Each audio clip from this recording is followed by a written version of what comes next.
again, if you don't know history, you repeat it. Yeah. Look what we did. We repeated it. We made progress, and then it was erased, and so we repeated it. Yeah. David, what was the thing that you found in you or anybody else that started going through stuff and you went, I can't believe this? Was there anything that really just opened your eyes on this particular subject that you thought, nobody knows this? What opened my eyes was in the state of Texas, because I was walking through the Texas state capitol, and I was just wandering around. I had some time between some meetings, and I was wandering around, and back under a stairway, and I mean, I was going into the nooks and crannies, back under a stairway, they have, all over the Capitol, they've got big posters of all the people who served in the 15th legislature, the 16th or 17th, and a bunch of them were missing, and they were tucked away back under the steps of the Capitol. And I walked back there and looked at them. They were all black guys. We had legislatures in Texas that were probably 60–70% black. And I looked at those guys and said, I've never heard this. And so I started writing down names, and I went and started looking them up. These guys elected to office in early Texas and were some of our leaders. Matthew Gaines, I love, was a black senator, did the first faith-based program in the nation, came out of Texas for the black senator doing it. I never heard of Matthew Gaines. When were they put underneath the stairwell? That's what I don't know. I don't know. They were put under the stairwell. I found them back there, and that's what kind of opened my eyes. And I started looking. I found that to be true in most of the southern states. Most of the southern states put Lucas Morel, when we were on the first program, he talked about this is the only time in American history where losers wrote the history. The Confederate guys wrote the history. They wrote the blacks right out of history, and they stuck these prominent leaders back under the stairway so no one would see them. And I find that across those old Confederate states. America, it's time to bring them out from underneath the stairway. And it is time to learn the truth of our history that will unite us and bring us together. More in a second.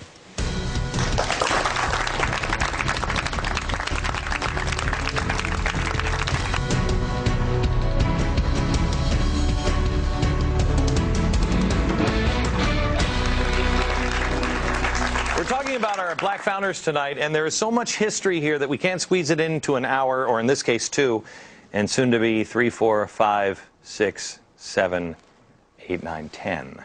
There is a lot coming this summer that you do not want to miss. Go to glennbeck.com, sign up for Insider Extreme. Tonight we premiere a new Rock Stars of the Revolution. You'll hear everything that David Barton has to say about our black founders, plus you will learn stuff that you have never read in textbooks. Never. David Barton, founder and president of the Wall Builders. He's also the author of a great book, American History in Black and White. David, I want to talk to you about, I'm starting to collect textbooks. Right. And we were talking about it in my office just the other day.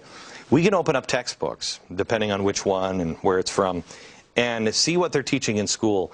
And we know, because like you've gone to the original sources. I've read, in fact, I had some on the set earlier, I've read the diaries of some of these people. Yeah. I've touched the documents. Yeah. And you read the textbooks, and it's completely upside down. Yeah. Is there a way, by not passing through the gates of academia, because they hold all the keys, is there a way to restore this history? Yeah. And is there? How? I'm going to use the Texas model for an example, because we talked in the last program about how every one of these black guys we just mentioned we now have back in the Texas textbooks, and because of the nature of the textbook market, that's coming to all 49 other states. I mean, this will affect all national standards. This started 15 years ago. There are 15 elected State Board of Education members in Texas. That's a down-ballot race. Nobody ever pays attention to it. They're all elected. Each one comes from a district the size of 2 congressional districts. We started 15 years ago saying, you know what, if we're ever going to change the content of textbooks, we're going to have to look at the people who are in charge of what goes in the textbooks. And we started electing solid, conservative, traditional, patriotic, American, common-sense people 15 years ago. We finally got to where we have a majority on the board. and it came just in time for all these votes that we had on these history standards. It was the academics that chewed us up and came after us, but these common sense people that we... That's all I want. I don't want a conservative or liberal or whatever. Right. I just want somebody who doesn't hate the country. That's right. When it's a coin toss, give it, give the coin toss to us, or even put up in the textbook, it's a coin toss. We're not sure. That's right. You know what I mean? It's a coin toss. But also somebody who just roots it in fact. That's right. Because it's so distorted. It is. Well, one of the things that I did in going through this, helping these guys analyze it, was I said, okay, look at the heroes that they have given us, because 240 school teachers put together the standards. We're supposed to edit it, and they vote on it. So we looked at all the 100 and some odd names, and overt liberals outnumbered overt conservatives by 4-to-1 margin. I said, let's at least get some balance in here.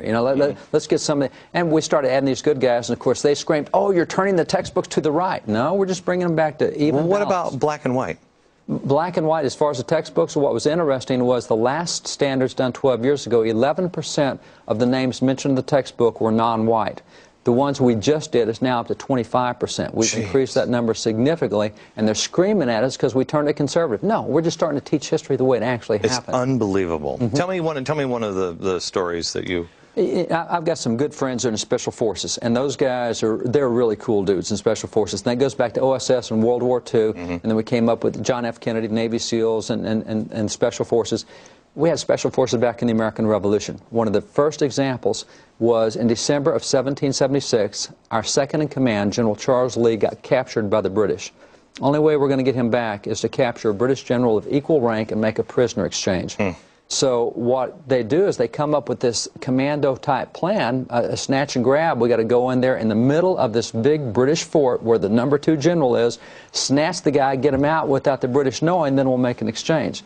So up in Newport, Rhode Island, where the British were, General Richard Prescott was the #2 general, and they came up with a plan to go right in the middle of his massive installation and catch him and get him out.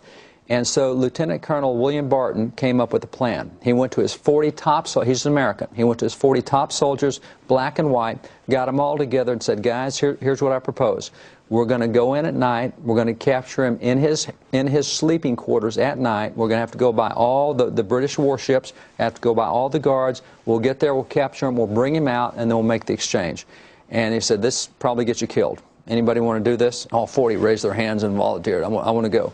So they got in the rowboats, they put clothing around the oars so that when they were rowing, the muffled sound, they rowed right under the prow of the British warships, rowed right up on the land where all the guards were. They snuck up on the British guards, knocked them all out, tied them up, secured them. They finally found their way back to his quarters, and they got there, and his door was locked. And, what do you do now? Sucked. Did anybody bring a key? Exactly. What are you thinking, man? Exactly. Right. It's locked. It's like, oh gosh, how do we do this quiet? And they're wondering about what to do. And a black patriot, Prince Sisson, said, move out of the way. Just shoved him aside. He ran at the door, used his head as a battering ram.